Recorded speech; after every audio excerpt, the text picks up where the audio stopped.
now I can go over to the statistics side of my graph. In the first baseline, my average was 94.6%, which isn't bad, but it's not at 100%, which is where the goal should be. The range was 89.5 to 100%. I did have some days or some weeks when we submitted our information where it was at 100% accuracy, but not always. Then as soon as we went into our intervention, my average was at 100%, and the range was at 100% also, which again shows a functional relationship there.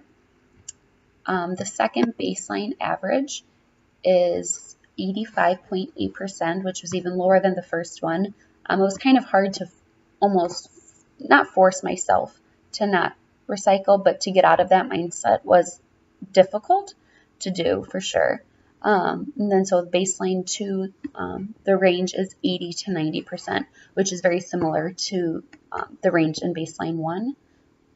Then when we started with our intervention phase for the second time, it jumped right back to 100% and it stayed there. The range was 100% to 100%, and so was the average. My IOA average was 97.1%, and as I've kind of stated throughout this does show that there is a functional relationship with our research study.